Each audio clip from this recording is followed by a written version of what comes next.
The most challenging markets for entry level jobs in a decade. In June, the most recent data available, the unemployment rate for recent grads was nearly 5%. That's higher than the overall unemployment rate. We asked recent graduates to tell us about their job searches.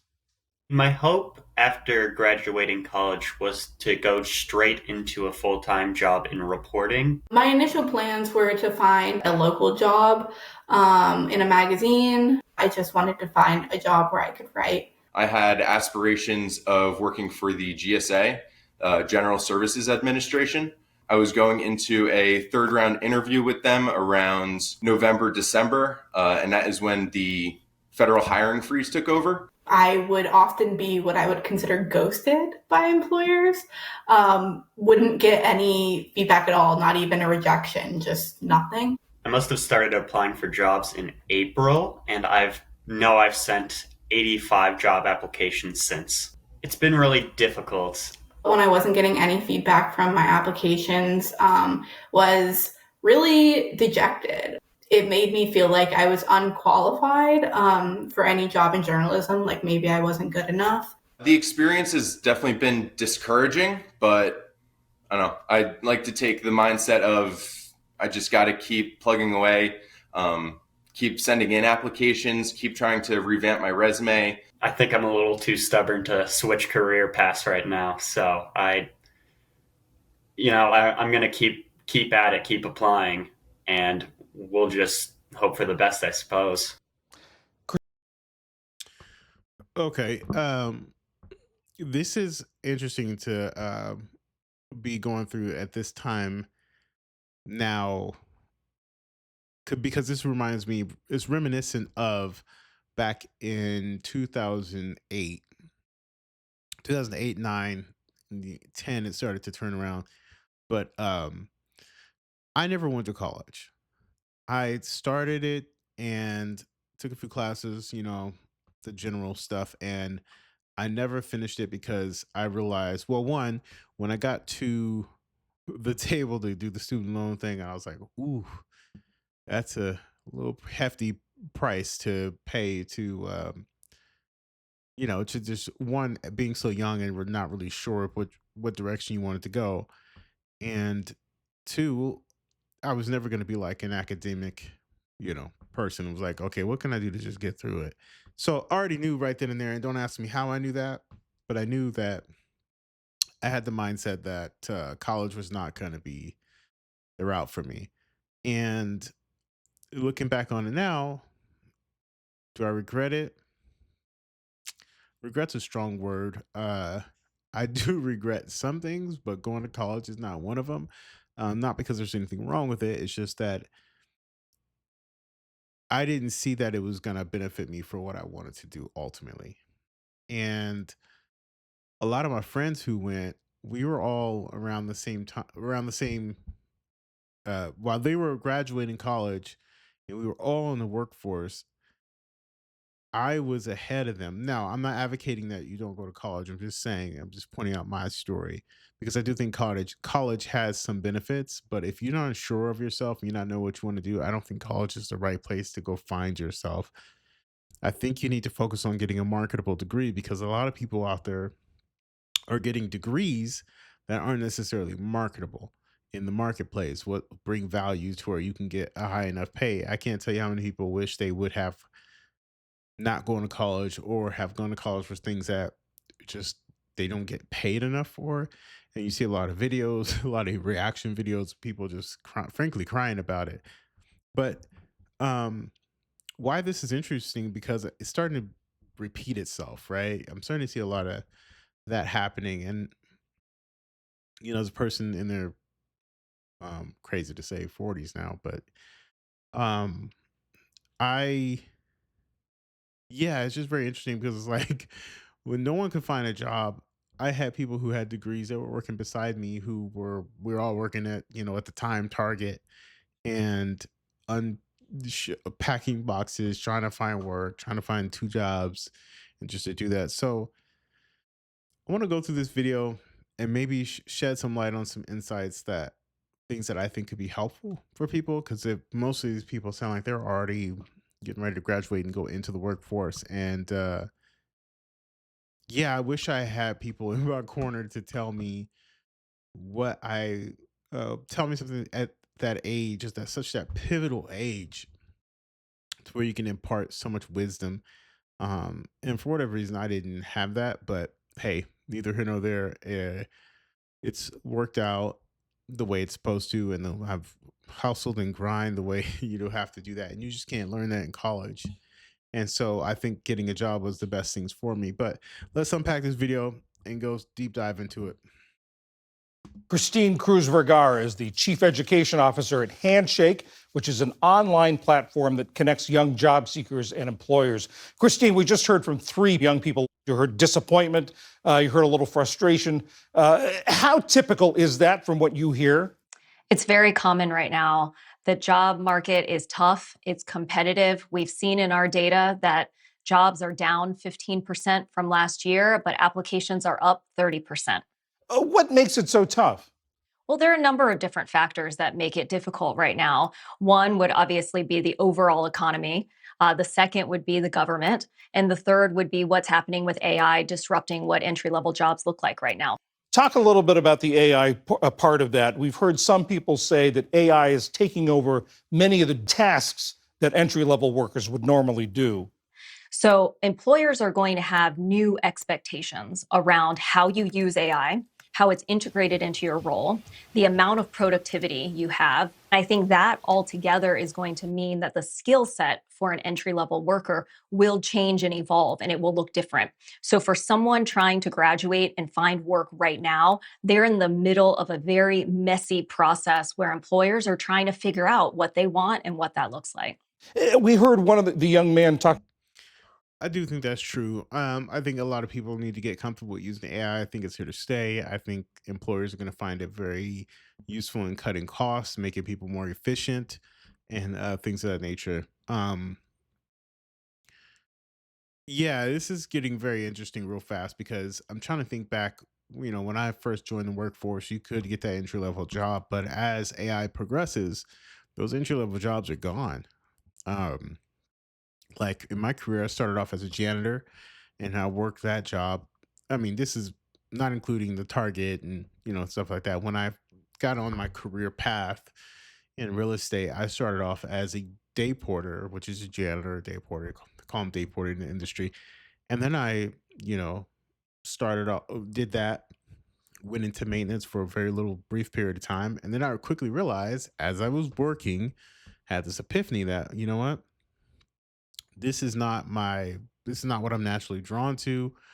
I'm more drawn to um the business of real estate, like the admin work, the leases, you know, selling things, that nature of things. And so I got an opportunity to go into a leasing role. So I did leasing for a little bit. Then from leasing, it allowed me to do different skills, allowed me to gain certain skills in different disciplines.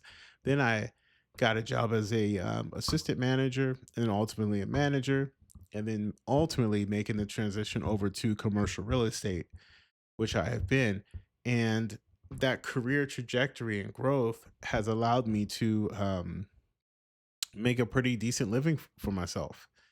And by doing the work, I realized, oh, I want to do this. And ultimately, I landed on being a real estate investor, right? Still got a day job and still wanted to be an investor. So I saw the power of investing in real estate via, sorry guys, my camera again. Jeez. As you can see, there's no team here to help me with this stuff, but we're going to get through it. Hopefully you guys can still hear me. Looks like I'm still getting through here. Hopefully it'll start back up. But at any rate, the important thing is that you hear me. So by working a job, I realized that I wanted to get back. I wanted to invest in real estate. I developed a love for real estate, and that helped me see it. So sometimes I think it's just getting out there and working. Because more you start working, the more you're going to meet people, the more you're going to, maneuver, work your way around. Let's continue on and see what they say. Hopefully the camera will get back on. So sorry, guys.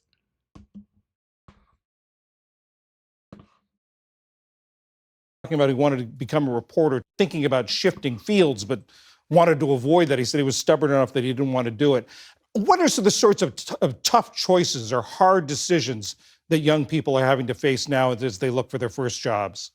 We see in our data that over 40% are willing to actually explore other industries that perhaps do have more hiring right now. For example, healthcare is still rising in terms of number of opportunities, and there aren't enough people who want to go into healthcare. So, some folks that have tech skills, for example, instead of working in a traditional tech industry, are thinking about how might I do health tech? How can I pivot in that way? So that's one type of difficult decision. The second would be location. Where do I want to live? This generation, this class knows that it's extremely expensive to live in certain cities. So the cost of living is factoring into their choices about where they choose to apply, what locations they want to live in. I think a third piece is really considering what types of skills are they able to build, and are they able to build it fast enough for what employers are looking for? And employers are still figuring that out. So it could change from one year to another. You mentioned healthcare as a place where there are a lot of opportunities. Are there fields where that are sort of oversubscribed? There are more people chasing after fewer jobs? Real quick before they get into the other part, I do think healthcare is a very good industry for those people who aren't necessarily caregivers, or I don't, what is it, on the patient care, I should say. I have a few friends who work in the tech field who make a very generous salary working in the healthcare industry. So I think that's ultimately a good place to land. Even a few people in real estate I know who have gotten into the tech sector, whether it be via leasing, management, asset management. There's a lot of real estate REITs out there you can work for. So the real estate, even in the marketing aspect, don't sleep on healthcare, because healthcare is a great place, and it's still, you need all those services to be able to operate. Even if you are a trade school, right? You can get a job at most hospitals as an engineer staff or something like that and make a very good wage and be able to leverage that position into other things. So there's a lots of things here that you could do that are in the healthcare industry. So if you're not considering that because you're not a nurse or a doctor or something like that, anesthesiologist, there's a lot more to the healthcare industry than those fields. So keep that in mind as you are on your job search and you're just getting out of college. Well, I think what we've seen just in the past year or two is that big tech, for example, has certainly slowed down in their hiring. The class of 2025 in particular has been watching headlines for the better part of 2 years, seeing major layoffs happen. It is also the industry that is adopting Gen AI the fastest. And so they are the ones kind of on the forefront of experimenting with what that looks like. How much headcount do you really need? How much could be paired with technology? What will the future of engineering teams look like? So that is certainly an industry where we have seen some slowdown. What's your advice for the members of the class of 25 who are still out there looking for their first jobs? Well, I think first, you have to find a support group, a support network that's going to keep you positive through the process. It is tough, it is competitive, it is easy to feel rejected and dejected as you go through this process. That can be your family, that can be your friends, it could be your coaches, it could be your peers, doesn't matter who. You just need to find someone. I think The other thing that people aren't talking about, I don't feel enough, is, and I underestimated this enough earlier in my career, it's just simple. With all this technology and people, social media and all the likes, I think the lost art of actually networking, and not just like a superficial network, but actually reaching out, meeting people, asking people who are in the field that you want to be in, say, hey, I don't have a lot right now. Just level with them straight out of the gate. Hey, I don't have a way to, I'm just getting out of college, and if it's I know you, my mom has mentioned, or my dad has mentioned, or my uncle, whoever, you work in this industry. I have a lot. I'm really anxious, or not anxious. I'm really excited to learn more about it. Would love to pick your brain. Could I take you out for a cup of coffee? I would love to take you out to lunch, but can't afford that right now. If you just be honest, you'd be surprised how many people want to even, you know, um, would be happy to do that. Even people who may, people who you may know that actually did the field that you want to be in. Maybe they retired, and they have that schedule now to sit down and talk about their career. And a lot of them still are have deep connections in that industry. So actually spend time networking effectively, I would call it, and really getting down to like meeting people, making connections, not just applying online or via LinkedIn, and just the doom scrolling of job searching where you're just posting, or not posting, but you're applying for jobs left and right, left and right. Actually send a message, even if it's a cold call, don't call, but like a text, on or a message or something like that. Put yourself out there to meet with people, find people who are successful and network. Like that's the lost art. And then when they ask you, if they say, "Hey, we'd love to get together," okay, what day? Be specific in what you're asking for. Don't just be blanketed, vague. You want to say, "Okay, can I follow up with you?" And if they say, "Sure," say, "When's the best time to follow up with you? What day works best for you? Is there a time that works best for you?" Things like that tend to be, in my point of view, how I've gotten some of my best jobs has been through networking, never through just applying code. I've gotten some good ones by just applying, but majority of the ones is like someone who knew someone who was able to get me in. So I don't know. I'll put a link in the description on this video, and you guys let me know what you think in the comments. Please don't forget to like, comment, and subscribe, and we will get the camera stuff taken care of. I don't know what's going on, but hope you guys are having a great Sunday. Take care.